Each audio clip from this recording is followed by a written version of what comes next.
La historia del mundo, la historia que todos a día de hoy conocemos, la historia que hemos descubierto, que nos han contado desde el comienzo todo, ¿no? A partir también del descubrimiento de esa escritura, pero es la historia real, porque las historias, al fin y al cabo, la construyen las personas. Y como todo, hay personas que dicen la verdad y otras que la maquillan o la transforman. Bienvenidos, bien hallados seáis una semana más a esta cara B de la historia. Y hoy sí que vamos a tratar de forma radical esa cara B, porque si la historia se construye por las personas y son los que cuentan y narran los acontecimientos, ha habido casos en que ha habido pues ciertas malas interpretaciones, a veces intencionadas, otras veces no, pero que han dado unas connotaciones históricas que nosotros hemos considerado como reales, pero que realmente pues no lo han sido o no lo son tanto. Es un tema apasionante y evidentemente yo no puedo tratarlo solo, y para hacerlo pues cuento con mi compañero, amigo, José Antonio Aguilera. José Antonio, ¿qué tal? Encantado de estar aquí y contar la cara B, y yo creo que es más cara B que nunca. Esta cara B, creo que hoy vamos a poner el nombre claro, ¿no?, al programa, porque vamos a conocer pues esas cosas que no se cuentan, esas ideas de falsificadores de la historia, José Antonio. Y además la historia siempre lo escriben, dicen los que ganan, ¿no? Pero algunas veces trasciende estas partes de estos falsantes que por falsantes, por eso han trascendido. Y siempre queda estos registros de estas personas, que ahora iremos hablando de ellas, que han dejado esas manchitas que a nosotros nos encanta rascar de la historia. Como tú bien dices, a mí es un tema, eso sería otro tema a tratar, ¿no? Y que, pues, si Dios quiere, este programa tiene mucha vida y esperemos que sí, pues vamos a tratar, ¿no? Vencidos, derrotados, dos perspectivas de la historia, en el concepto bélico, vamos a decir, pero en el día a día, el desconocimiento, la ciencia, bueno, pero además es que ocurre desde el comienzo, ¿no? Bueno, evidentemente no podemos meternos dentro de una cueva, ¿no?, de un dolmen, para poder explicar cómo era en aquel mundo. Pero evidentemente la historia comienza con el nacimiento de la escritura y antes, ¿qué tenemos? Hipótesis. Claro. ¿Qué es real? ¿Qué no lo es? Esto era así, esto no. El cine, de nuevo, yo creo que también ayuda, a veces para bien y otras para mal, a crearnos ideas que pueden ser reales o no serlas, ¿no? Y todo eso pues va construyendo en nuestra cabeza un paradigma que pues hoy vamos a intentar aclarar en parte, porque si trajésemos todos los personajes que han participado en la historia, nos llevamos aquí, pues posiblemente nuestros espectadores tendrían que acostarse, volver y seguiríamos contando, ¿no?, personajes, José Antonio. De hecho, nos ha costado que hemos tenido que descartar más de la mitad de los personajes que teníamos en la planilla.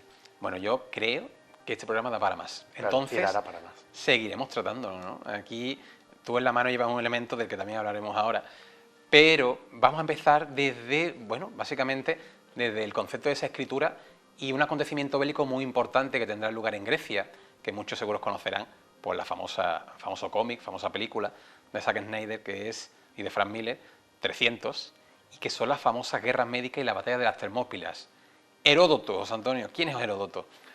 Bueno, el historiador griego, que además, bueno, cuando tú me dijiste, me parece que lo deberíamos de poner como falsante, me costó creerlo porque, claro, todo lo que ha escrito Heródoto, bueno, está basado también en sus creencias, en lo que él no pudo presenciar, porque obviamente no estuvo en la batalla de las Termópilas, pero él lo escribió y lo plasmó también todo lo que le fue llegando, ¿no? Entonces, claro, es complicado entender que todo lo que escribe Heródoto sea real y también todo lo que ha llegado desde entonces, ¿no? Porque son escritos que van escrito tras escrito, interpretación tras interpretación, tal cual no nos ha llegado. Pero esa bonita epigrafía de los 300, esa batalla de 300 que vencen un ejército de 1.000.000 de persas. 300 personas, 1.000.000 de persas. ¿Quién realidad? se lo puede creer eso? Bueno, mucha gente se lo ha creído por la película. Bueno, yo tengo que decir, José Antonio, que Heródoto es el padre de los historiadores y evidentemente desde aquí se le guarda todo el respeto y por parte mía toda la admiración del mundo. Pero ahí está esa mentira. Cuéntame, ¿por qué decimos que puede haber una cierta falsificación en los escritos del primer historiador o el padre de todos los historiadores? Ya de por sí es por la historia, ¿no? Cuando la historia se investiga, se estudia, se analiza, se toman los datos arqueológicos, ya se descubre que no eran 1.000.000 de persas, que el ejército de Jerjes estaba entre unos 250.000 soldados y unos 600.000, que ya de por sí era un ejército muy grande para el entonces, ¿no? Ya eso era una amenaza muy importante para Grecia.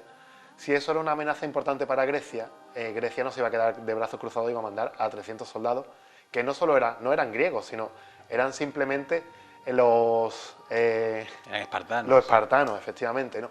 Que, oye, los espartanos eran los soldados más fieros de Grecia. Y el paso de las Termópilas era el paso directo a Esparta, que era la puerta de Grecia, ¿no? Entonces, bueno, se dice que la avanzadilla era por parte de Leónidas, estos 300 espartanos, y también otros miles de griegos. Lo que pasa es que los espartanos y Heródoto tomaron esta historia como que los verdaderos soldados eran los espartanos, el resto era basurilla, eran entretenimiento, literalmente, ¿no? Lo vemos en la película, ¿no? Cuando dice, ¿vosotros qué sois? Yo soy carpintero, yo soy albañil, yo soy... A los arcadios. ¿Vosotros qué sois? Somos soldados. Los espartanos eran soldados puros y duros. Eran criados y entrenados para eso, para defender Grecia, ¿no? Para defender su región. Entonces, verdaderamente eran los soldados que defendían y que era la avanzadilla en este ataque, en esta defensa de las Termópilas. También hay que decir que las Termópilas, tal cual vemos en las películas, es un paso angosto elegido para defender este paso a Grecia. Era estratégico. Si yo, un ejército grande, que además tenían elefantes, si los retengo en un punto, en un embudo, ahí los puedo defender mejor. Pero obviamente no eran 300. Se estima que podrían ser 5.000, 6.000. Pero ojo, 6.000 contra 600.000 es una batalla épica. Bueno, épica. Y defendieron el paso. E inspiradora, José Antonio. Inspiradora. La semana pasada hablábamos sobre las peregrinaciones y decíamos que Santiago, el culto a Santiago desde España, era la chispa para que los propios cristianos que estaban en el campo de batalla tuvieran una motivación, el verse capaz de obtener la victoria. Yo creo que Leónidas y sus 300, a partir de esos escritos de Heródoto, buscaban también eso, ¿no? Pero la propia motivación era Leónidas y los espartanos, porque cuando los griegos veían a estos tíos luchar, decían, nosotros vamos a dejar que sean, vamos a ser menos que ellos. Claro. Además, vamos a defender nuestra nación. Claro, Grecia no era una nación como tal, eran polis que vivían en un mismo espacio, que era Grecia, y dice que a partir de este momento es cuando entienden que es necesaria una unificación, pero Esparta estaba en guerra con Atenas, estaba en guerra con los arcadios. Sin embargo, parece que ese sacrificio, ¿no? Y así nos lo vende, pues a lo mejor no tanto Heródoto, pero sí nos la vendió un poco más Sam Snyder y Frank Miller, es el motivo suficiente para alentar a esa unificación. Claro, se hizo la unificación. De hecho, pues si no hubiera unificación, este ejército persa, que después, pues claro, vinieron más, obviamente, querían estas tierras tan ricas y tan la cultura, ¿no? La cultura griega, querían aplastarla. Pues si no se llegan a unificar, hubieran sido aplastados literalmente. Y nosotros no estaríamos aquí, José Antonio. Bueno, a lo mejor estaríamos en otro sitio. Seríamos persas. Seríamos persas, todos persas. Es curioso porque además no solamente mencionan ese número de soldados tan grande, dice que era tal número que llegaron a construir una plataforma para cruzar el océano y llegar a Grecia con los propios esclavos, construir un puente, atravesar montañas, es decir, perforar montañas para que ese puente atravesara las montañas hasta llegar a Grecia. Eso llevaría años, no lo pueden hacer en 2 meses de partida. Eso es real, es mentira. Vemos como de nuevo pues es cuestionable la historia de Heródoto, pero como todo, es la historia que tenemos. Entonces, ¿qué hacemos con él? ¿No la creemos? No en lo que tenemos y en la fuente, ¿no? Yo creo que hay que pensar que lo que hizo fue adornar la historia, magnificarla y hacerla más épica. Además, este ejército de supuesto de millones de persas sería imposible incluso ahora en la realidad, porque acabarían... ¿Qué alimento llevas? ¿Qué come un ejército de 2 millones de personas? ¿Qué beben? Se decía que se acaban ríos. Literal, sí. Entonces, por donde pasaban, arrasaban. Pero entonces, si tú vas arrasando por donde pasas, ¿de qué te alimentas? No puedes aposentarte en ningún lado. No puedes construir una ciudad en 2 días y vivir en ese sitio. Por lo tanto, todo lo que contó Heródoto en este punto, pues cae por este punto, ¿no? Por este ejército que no se mantiene, no es creíble. No es creíble. José Antonio, muchas veces hablábamos y queremos recalcar siempre cómo la historia es un referente de la contemporaneidad, hablamos del mundo del cine. Evidentemente 300, muchos historiadores la rechazan, pero yo creo que como todo en la vida, igual que a Heródoto en sí mismo, no hay que tomárselo al pie de la letra. Es una película de ficción, pero que ayuda a que entendamos ciertos aspectos, ¿no? Pues a lo mejor Leónidas no sería tan conocido a día de hoy si no fuera por esa película. Y a partir de ahí, pues la curiosidad de cada uno se despertará y habrá el que investigue, habrá el que no, y habrá el que crea que pues Leónidas estaba representado por este famoso actor, que no me acuerdo ahora el nombre, y que es él, ¿no? Pero realmente, pues sabemos que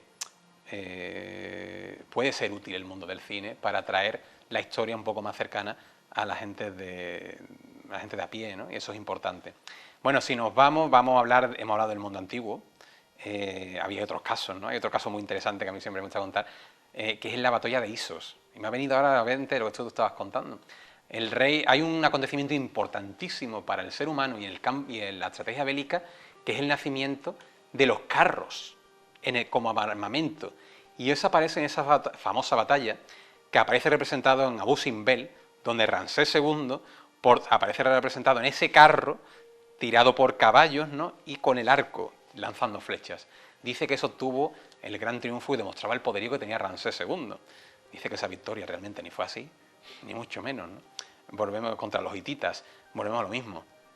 Pero es real, no lo es, tenemos lo que se mostró, lo que nos cuentan y lo que nos llegan. Pero si nos basamos en un jeroglífico que está en la tumba o en el gran templo de Ramsés II, ¿qué va a decir? Que lo consiguió por casualidad, que fue un golpe de suerte, que fue una batalla pírrica, ¿no? Tendré que decirlo, que fue el gran acontecimiento, ¿no? Y que fue gracias a la intervención del propio Ramsés II. Vamos a dejar la de antigua y vamos a buscar algunos falsificadores, vamos a nombrarlo, en un periodo un poquito más conocido que la famosa Edad Media. Los templarios, José Antonio. Ya hablamos en el programa anterior de Jacques de Molay y estos templarios, que bueno, el fruto del Edén que te he cogido del decorado, y esta serie de este videojuego Assassin's Creed que lo representa, y además los templarios son los malos, se representan como los malos y los assassins son los buenos. Quiero decir que los templarios existieron, obviamente, y los assassins también existieron, pero no pelearon entre ellos, eran sectas distintas, porque también se han considerado ambas sectas, ¿no? Y yo creo que algún día hablaremos de Assassin's Creed y de los asesinos, porque tiene una historia muy bonita. De hecho, el principio de los Assassins, Hassan, el creador de los Assassins, quiso ser destruido porque se apoderó de un palacio, no sé si conocen la historia, pero a base de engaños consiguió un palacio de una forma muy pícara. Se apoderó del palacio y empezó a crear un imperio. ¿Qué pasa? Que el emir de la zona no quería que este poder le hiciera sombra en su propio emirato. Y el propio emir fue a hablar con Hassan porque eran amigos, habían estudiado juntos, eran muy conocidos. Y Hassan le dijo a un vigía de su castillo, le hizo una seña y se tiró.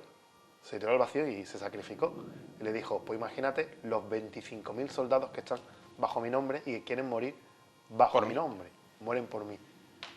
Bueno, pues este emir apareció muerto esa misma noche, con una flecha negra clavada en el cuello. Ahí aparece la leyenda de los asesinos. Con los templarios no tienen nada que ver, o sea, no eran enemigos innatos. ¿Y por qué los templarios se ven como enemigos de la sociedad? Pues ya lo comentamos la semana pasada.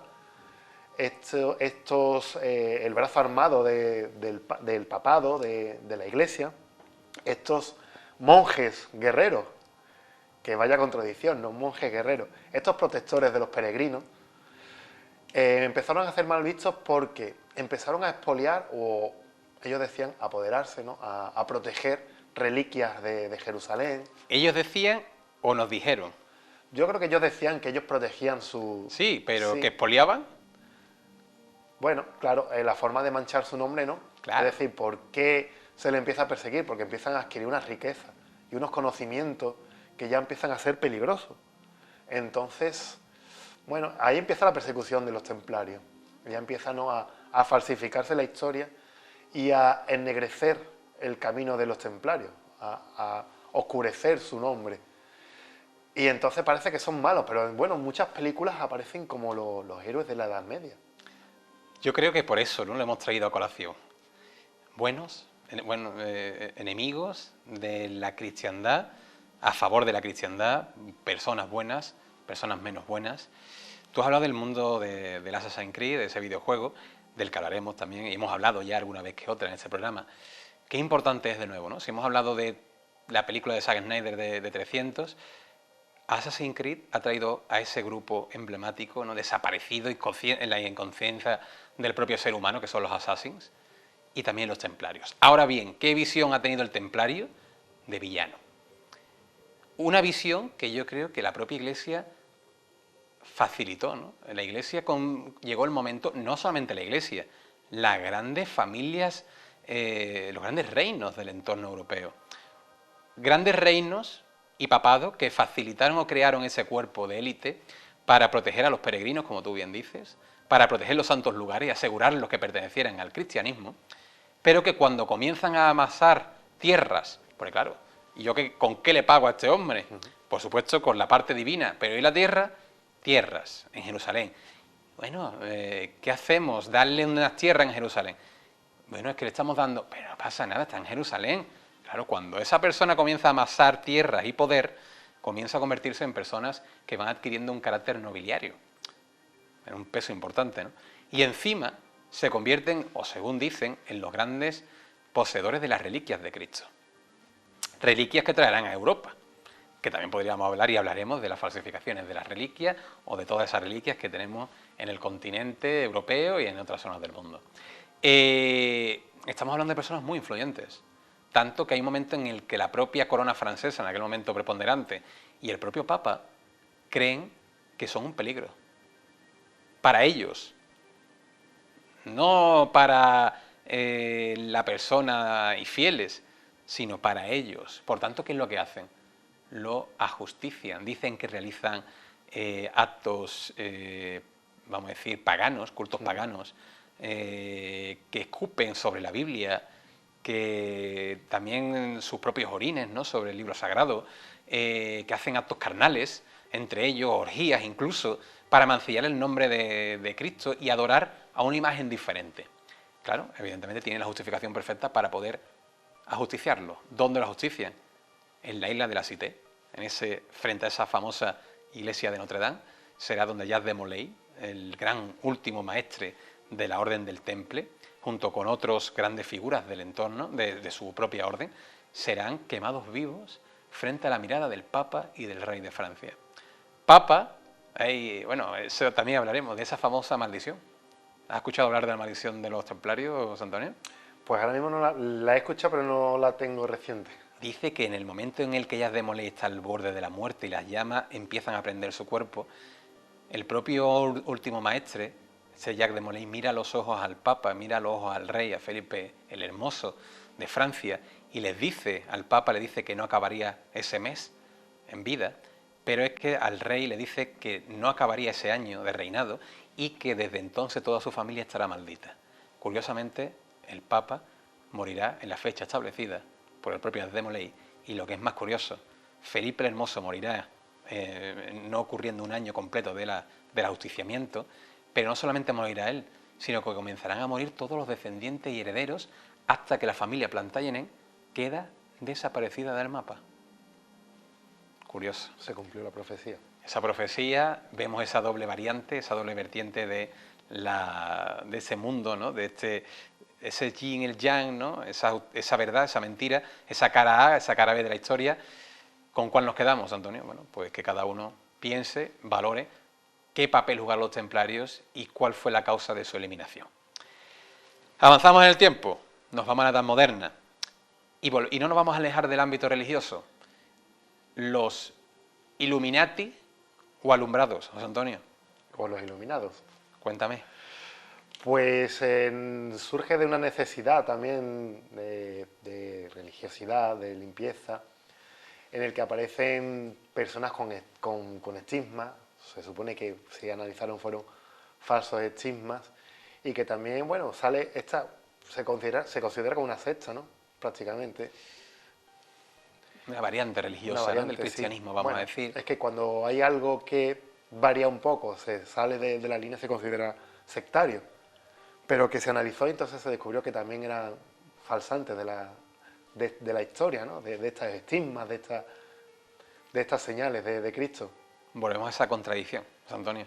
Personajes que tú dices, estigmas, personajes vinculados con la santidad, algunos veían como santos. Mira, hay un caso muy curioso que es Sor María de la Visitación, una santa, perdona, una monja de Lisboa, que dice que tenía los estigmas de Cristo, se alimentaba únicamente de hostias consagradas, es lo único que comía, entraba en éxtasis, decía que tenía contacto directo con Jesucristo. Pero fíjate cómo son las cosas, el propio rey Felipe II, ese rey al que todos hemos visto, ¿no?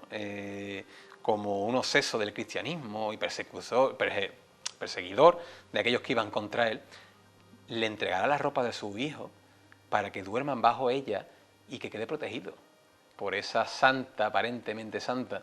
Pero ¿qué ocurre?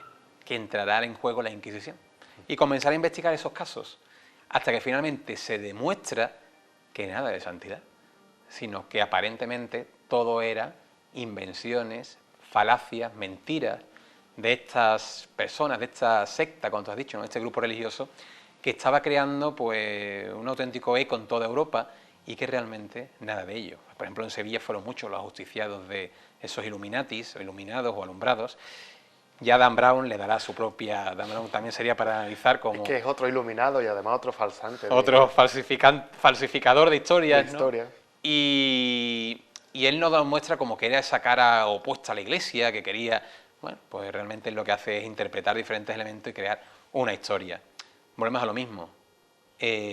¿Dijeron esa situación de que era falacia por la opresión de la Inquisición? ¿O realmente era real que no era cierto lo que estaban transmitiendo? ¿José Antonio? Pues eso yo creo que no lo sabremos, pero que cada uno piense lo que crea oportuno. Y hemos hablado de un rey importante, ese tema me gustaría contarlo, ¿no? Que hemos hablado de Felipe II, un rey que también dedicaremos un programa porque merece la pena contar la vida de este personaje, sobre todo por el carácter místico que tiene, ¿no? Esa atracción que tenía por las reliquias, por San Lorenzo del Escorial, si el Escorial tapa la puerta del infierno, el Bosco, todo ese tipo de cosas que tiene, bueno, Felipe II tiene para hacer pues 5 o 6 programas. Pero Felipe II tuvo un problema, porque España parece que a día de hoy está manchada, ¿no? Muchas veces, ¿no? Fuera de España, hablamos de la ocupación de Colón, de tal, y se crea lo que se vino a conocer, o lo que a día de hoy llamamos la leyenda negra. Pero tú sabías que la leyenda negra nace sobre todo con el reinado de Felipe II, y a partir de una persona que se llama Antonio Pérez. Antonio Pérez. ¿Quién era Antonio Pérez? Antonio Pérez era el secretario de Felipe II, mano derecha de Felipe II, amante de la famosa princesa de Éboli, esa con el parche en el ojo tan característica. ¿Y qué dice Antonio Pérez? Pues Antonio Pérez comenzará a crear una maladversión hacia Felipe II y dirá que el propio rey mandaría acabar con la vida de su hijo, el príncipe Carlos, príncipe que parece que desde el momento de su nacimiento estuvo tocado por la enfermedad, no se sabe si tuvo alguna enfermedad mental, ¿no? Pero parece que el rey en todo momento lo encarcela hasta que finalmente dice Antonio Pérez que mandó a acabar con su vida. Pero no se queda con que el rey mató a su hijo, también mandó a matar a su hermano, el gran capitán de aquellas tropas españolas, Juan de Austria, querido por todas las tropas españolas y por los grandes tercios, y que lo mandan a una batalla en la que estaba clara y evidente que acabaría muriendo, y murió Juan de Austria. Pues Antonio Pérez dirá que es una estrategia creada por el propio rey Felipe II, pero tampoco se queda ahí, sino que también matarán a su secretario, al secretario de su hermano, Escobedo, y también dirá que ha sido algo maquinado por el propio rey Felipe II. Una historia negra en la que mandaban a manchar o manchaba la figura de uno de los reyes más importantes del mundo en aquel momento. Podríamos compararlo pues con las grandes figuras actuales, ¿no? Como el presidente de los Estados Unidos, Donald Trump, pues también tendríamos que hacer varios programas sobre él, China, bueno, los grandes representantes del momento. ¿Por qué mancharlo? ¿Y quién será el que se aproveche de esto? Bueno, pues Felipe II comenzará a buscar, porque ese señor realizará unas cuartillas que comenzará a repartir por el reino. Felipe II mandará su encarcelamiento y Antonio Pérez, de forma prodigiosa, acabará ¿dónde?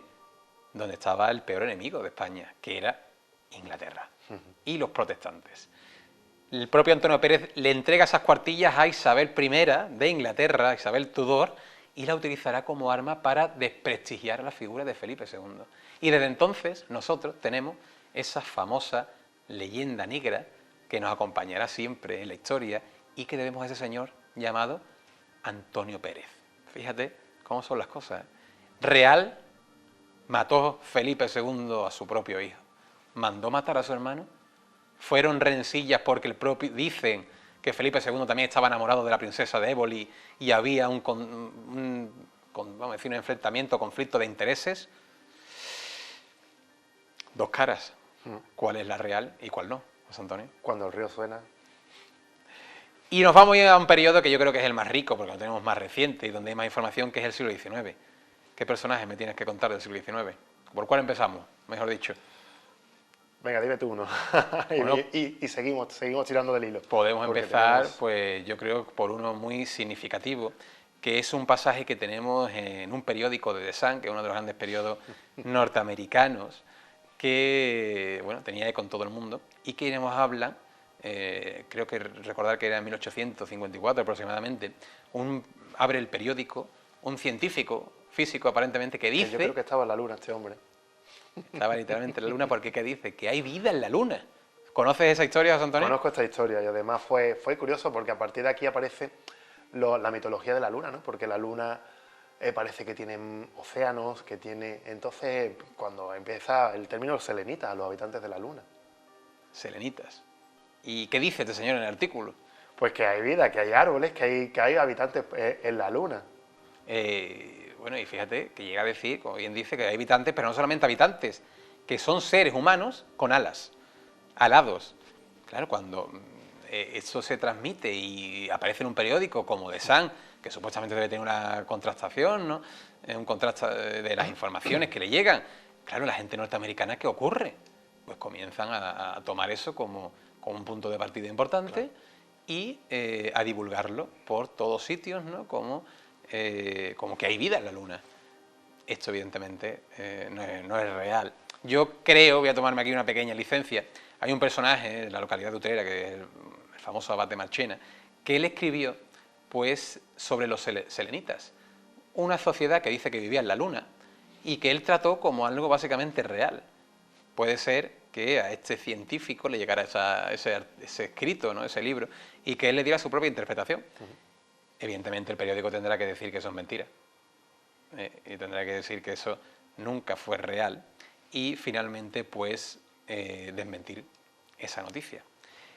Ahora mismo hemos tenido algo muy parecido, José Antonio, en el concepto, para que veamos que el tiempo no cambia, que los problemas son los mismos, que la mentalidad es la misma, porque hace muy poco tuvimos ese famoso apagón y ya la gente que estaba diciendo que estaba ocurriendo. No había comunicación, no había medio de comunicación, ¿y qué se decía? Claro, lo más fácil es un ataque terrorista. Esa tercera guerra mundial, hackeo, ¿no? Sí, Tan claro. temida, y que al final el boca a boca, supuestamente apareció un rumor de que había ocurrido en todo el mundo. Claro. Después nos enteramos de que no. Es que empezaron a aparecer la noticia de que si en Italia, que si Alemania, que si Países Bajos. Entonces, claro, a nivel europeo esto ya es extraño y peligroso. Y empezó el miedo y el pánico. Miedo y pánico que yo creo que al fin y al cabo es un arma también, ¿no? Ese desconocimiento, eso actualmente que nosotros llamamos bulos. Esos bulos, ¿qué son bulos? Son falsificaciones. Falsificaciones de la historia, claro. Y que nos daría para mucho. Y muchísimo. Que, bueno, daría para mucho, porque a día de hoy seguimos creando, siguen surgiendo esos bulos. Lo hemos visto también con la Dana, ¿no? Cuántos bulos se han creado en torno a la Dana, y a tantos motivos, ¿no? Y noticias que nos llegan diariamente, porque parece que las redes sociales han contribuido a ello también, ¿no, José Antonio? Además, te lo digo, por ejemplo, el 11% de los norteamericanos creen que el hombre no fue a la Luna por culpa de estos bulos. O que hay un 15% que piensa que la vacuna pues, está hecha para destruirnos, por ejemplo. O que hay un 8% de norteamericanos que aún cree que la Tierra es plana. Y son basados en estos bulos. Lo del tema de la Luna, por la colación a lo que has dicho, que también por falsificación, se dice que hubo una falsificación y que está detrás de Stanley Kubrick, que fue esas imágenes Stanley Kubrick, que se cree que se rodó en el Área 51 y que ya empiezan a aparecer teorías extrañas, que eso sería muy interesante contarlo algún día, pero en breves pinceladas, en la colación a la historia esta de la Luna, que es muy parecida, ¿no? También, el decir que el hombre pudo ir a la Luna. ¿El hombre fue a la Luna? Indudablemente, porque lo corrobora Rusia, que estuvo pendiente de esa competencia que tenían, ¿no?, para ir al espacio y para ir a la Luna. Y que los dos destinaron ingentes cantidades de dinero para ser el primero en pisar la Luna. Fue Estados Unidos gracias a los alemanes de la Segunda Guerra Mundial, los cohetes V2, su tecnología, que los americanos trajeron a su país para poder ir a la Luna. Se trajeron muestras, hay allí todavía restos que se pueden ver, por lo tanto se fue a la Luna. ¿Qué pasa? Que Estados Unidos tenía tanto pánico en fracasar que se cree, y yo creo que puede ser la realidad, se falsificaron imágenes o se rodaron imágenes alternativas para poder emitir en el caso del que el módulo lunar se estrellara, no fuera real, fallara la imagen. Puede ser verdad, que estuvo detrás Kubrick, pero no lo sabemos porque también Kubrick murió y no llegó a desmentirlo. Hay unos patrones también que los astronautas reales, los que fueron, no se salen de su guión. Entonces, ahí yo creo que tenemos un tema de mucha controversia que podemos contar. Bueno, acaba de romper un melón, ¿no? Pero, impresionante. Claro, sí, sí. Y otra falsificación de la historia, claro, que no esperaba tratar así, ¿no? Y súper interesante, José Antonio. Y tiene mucha relación con la historia de este periódico. Y otra historia, que manipulación, periódicos, radio, que es esa interpretación de La Guerra de los Mundos por Orson Welles. Eso yo creo Esa que... falsificación reconocida de la novela de H.G. Wells, fíjate tú, la similitud de los dos apellidos, que yo creo que no es Orson Welles, sino Orson Willis, por la pronunciación. Lo que pasa es que en España traducimos como nos da la gana. Bueno, nosotros y el libro nombre que queremos. El libro de H.G. Wells, que no es la misma persona, que la gente cree que es la misma persona, el que escribió el libro, hizo esta interpretación. Fíjate tú, la interpretación de un libro, la Guerra de los Mundos, en Estados Unidos, que creó un auténtico estado de pánico parecido a lo que pasó con la ida de la luz aquí en España, este día que estuvimos sin luz. Y es que esta interpretación de este libro se hizo en radio, fue en Halloween, que nadie pensó, oye, estamos en Halloween y están haciendo una interpretación. Hubo suicidios, hubo pánico colectivo, hubo gente que se fue al campo. Se creyó esta historia de la Guerra de los Mundos. We take you now to Grover's Mill, New Jersey.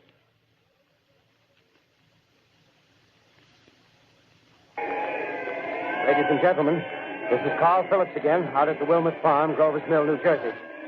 Professor Pearson and myself made the 11 miles from Princeton in 10 minutes. Well, I hardly know where to begin. To paint for you a word picture of a strange scene before my eyes, like something out of a modern Arabian Nights. Well, I just got here. I haven't had a chance to look around yet. I guess that's it. Yes, I guess that's the thing directly in front of me, half buried in a vast pit. Must have struck with terrific force. The ground is covered with splinters of a tree. It must have struck on its way down. But I can see the object itself doesn't look very much like a meteor, at least not the meteors I've seen. It looks more like a huge cylinder. Has a diameter of, what would you say, Professor Pearson? What's that? What would you say, what's the diameter of this? About 30 yards. About 30 yards. The metal on the sheath is, well, I've never seen anything like it. The color is sort of yellowish white. It's curious. Spectators now are pressing close to the object in spite of the efforts of the police to keep them back. Getting in front of my line of vision. Would you mind standing one side, please? While the police are pushing the crowd back.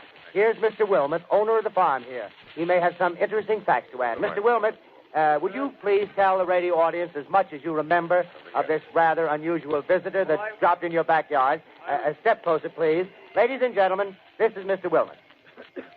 Well, I was listening to the radio. Closer and louder, please. Pardon me? Louder, please, closer. Yes. I was listening to the radio and kind of drowsing. That professor fellow was talking about Mars, so I was half dozing and half... Yes, Mr. Wilmot, and then what happened? Well, as I was saying, I was listening to the radio, kind of halfway. Yes, Mr. Wilmot, and then you saw something. Well, not first off. I heard something. And what did you hear? A hissing sound like this. Kind of like a 4th of July rocket. Yes, then what? I turned my head out the window and would have sworn I was asleep and dreaming. Yes? I seen a kind of greenish streak and then zingo. Something smacked the... Es que yo creo, José Antonio, bueno, hay que viajar a los Estados Unidos de comienzo del siglo XX, en el que la radio está un poquito despegando, y de repente este señor se pone a retransmitir pasajes del libro, pero haciéndolo tan sumamente real que la gente sentía que eso era real. Claro, y se emitió a nivel nacional. Entonces, si tú ponías la radio, escuchabas esta invasión alienígena. Que muy pocos sabían, había gente que había leído el libro y sabían que estaban haciendo la interpretación. Sí, pero en aquel momento no todo el mundo sabía leer. Claro, y la inmensa mayoría lo tomó como real. Claro, tú enciendes la radio y te dicen que están invadiendo unos alienígenas en la Tierra, ¿qué haces? Pues, Entras en pánico, ¿no? Y además la radio, la propia radio, la que está, el medio de comunicación principal. ¿Qué hemos hecho cuando se fue la luz en España? No teníamos teléfono, lo único que funcionaba, no teníamos televisión. La radio. Funcionaba la radio que tenía pilas. Imagínate ese día, José Antonio, se me ocurre, perdón que te interrumpa, que ese día alguien en un programa radiofónico dice que lo que ha ocurrido es que estamos siendo pues, invadidos. La hubiera liado. ¿Qué hubiese ocurrido? Porque en España, ¿eh? Te estamos diciendo en España, Sí, porque sí, evidentemente, ¿qué hubiese ocurrido? hubiéramos entrado, bueno, si Pánico realmente totalmente. hubiera pasado eso, si alguien hubiera tenido la feliz idea que tuvo Orson Welles allí en Estados Unidos, hacerlo aquí, pues hubiera creado una situación auténticamente peligrosa. Estamos hablando... Si llega a decir que no es bueno, es que hasta si llega a decir que nos invaden los alienígenas, más de uno se lo hubiera creído. Bueno, yo estoy seguro. Y después el temor que tenemos a esa tercera guerra mundial, esos conflictos, porque además, bueno, también dedicamos esos primeros programas al papado, coincidió básicamente ese apagón con quiero recordar, con el enterramiento del Papa Francisco, es decir, parecía como una serie de coincidencias, ¿no?, que la gente podía llevar a pensar que estaba ocurriendo algo que estaba por encima de nuestra propia mentalidad, ¿no? Y de nuevo, pues esos bulos, esas situaciones que se pueden crear y que, como hizo Wells, es capaz de llevar a la gente al suicidio. José Antonio, eso yo creo... pánico colectivo. La capacidad de manipulación que se puede tener en muchos aspectos, ¿no? Yo creo que a día de hoy seguimos siendo muy manipulables todos, tan fácil y tan sencillo, porque nos faltan medios o nos falta la información suficiente para entender ciertos aspectos, ¿no? Entonces, al tener esa ausencia de información, cualquier cosa que te diga el que aparentemente las tiene, te puede generar cualquier cosa. O te puede quitar y restar peso al problema, o te puede crear un problema desde donde no lo hay, ¿no? Claro. Y eso es... Y hay algo mucho más amable. Estamos hablando de algo muy apocalíptico. Algo más amable. Hay una película de Steven Spielberg que a mí me encanta, porque tiene un gran protagonista, que es Leonardo DiCaprio. Y esta película se llama Atrápame si puedes. ¿La conoces? Claro. Narra la historia de un personaje que es Frank Abagnale Jr. Y aquellos que hayan visto la película, totalmente recomendable. Una película que Steven Spielberg, sin duda alguna, bueno, pues cuenta con ese, yo creo que una de las figuras cinematográficas a nivel de actor más importante que tenemos en este siglo XXI, que es Leonardo DiCaprio. Y se mete en la piel de este señor que es de una familia humilde. El padre siempre ha intentado aparentar más de lo que es, padre perseguido por Hacienda por sus grandes deudas, madre interesada sobre todo parece, ¿no? Sobre todo en la película se trata así, y en la novela, por el beneficio económico, ¿no?, por el poder económico, y este chico pues tiene el don de falsificar, pero falsificar tanto que cuando comienzan la Pan Am, ¿no?, esos famosos viajes que a día de hoy pues tenemos tantas compañías de vuelos, en aquel momento era la principal en Estados Unidos, luego el propio Leonardo DiCaprio era una película centrada en el fundador de la Pan Am, pero bueno, eso es otra historia de la que ya hablaremos. Pues comienza a pasarse por piloto. Y son 6 años que está de piloto. 6 años, Antonio. En la Pan Am. Se dice rápido. 6 años ejerciendo de piloto sin ser piloto. ¿Y eso cómo se traga? En una película tú dices ficción. Es que no es ficción. No, es que no es ficción, es que está basado en un personaje real que sigue. Abagnale está vivo. Y de hecho, se dedica a detectar fraudes. O sea, el tío ha sido, además se considera una de las personas más fraudulentas de la historia. Es que ha llegado a falsificar 26 personajes distintos. O sea, se ha hecho pasar por 26 personas. Es que llegó a amasar una gran riqueza emitiendo cheques falsos, cobrando 26 cheques personas falsos. distintas, entre ellos médicos. Médicos, abogados, tenía una demanda por una negligencia médica, obviamente no era médico, en el que falleció un niño, pero porque no pudo diagnosticar la enfermedad real, pero se hizo pasar por médico, por abogado, se hizo pasar por tantos personajes, por banqueros. O sea, llegó a cobrar miles de cheques haciéndose pasar por banquero de una entidad importante de Estados Unidos. Bueno, y a día de hoy trabaja para el Tesoro norteamericano detectando fraudes. Detectando fraudes, claro. Fíjate el cambio, ¿no? Y todo eso aparece muy bien reflejado en la película, con un Tom Hanks brillante, y bueno, a nosotros que nos gusta el cine, pues yo creo que a todos los espectadores recomendársela. Claro. Y ya para culminar, que nos queda muy poquito tiempo, y vamos a tratarlo muy por encima, porque ese tema también lo trataremos muy en profundidad, hay un español que dijo estar en un lugar que era un auténtico infierno, que era en el propio campo de concentración, un campo de concentración nazi, y con el tiempo se demostró que tampoco era real, ¿no, José Antonio? Claro, la historia de Marco. ¿Y qué era? ¿Y quién es Marco? Pues una persona que se hizo pasar por un preso de Mauthausen, este campo de concentración que vamos a cumplir ahora los 70 años. 70 años. De la liberación. 50 he dicho yo, 70. 70 años de ¿Cómo ha liberación. pasado? Que queremos hacer algo especial, yo creo Lo que haremos haremos. algo especial y muy chulo. Pero que aquí en Utrera, donde estamos, sí ha habido una persona real que estuvo allí, ¿no? Y que estamos tras esta historia. Pero precisamente Marco, no me acuerdo el apellido, Marco... Enir Marco, Marco es el apellido. Sí, efectivamente. Se hizo pasar para, no sé, como para destacar, ¿no? Que estuvo en este campo de concentración. Creó Y- una persona nueva, Sí. una mentalidad, una personalidad nueva para defender algo que nunca hizo. Y tú estás diciendo, ¿no? De esa persona que bueno, y no es a tantas que de verdad sufrieron lo que es un campo de concentración, y este señor estaba mancillando su nombre para intentar beneficiarse, porque llega a ser, quiero recordar, hasta el presidente, una de las cabecillas visibles del movimiento en contra de, bueno, a favor de los derechos humanos, y que recibirá varios premios, sin realmente serlo. Claro. Bueno, yo creo, José Antonio, que ese tema lo trataremos con más profundidad. Hemos hecho un recorrido breve, pero intenso, sobre esas falsificaciones de la historia, y yo creo que con ello, pues nada, alentar a que todos nuestros espectadores siempre busquen esa cara B, que busquen la información que tenemos todos a mano, pero también aquella que muchas veces queda apartada, que queda en el submundo, porque muchas veces es ahí donde está la auténtica verdad. Y con ello nos despedimos una semana más de esta cara B de la historia, siempre dándolo pues esa intención de seguir mostrándoos aquello que muchas veces se desconoce, pero que aquí venimos a desentrañar. Nos vemos la semana que viene.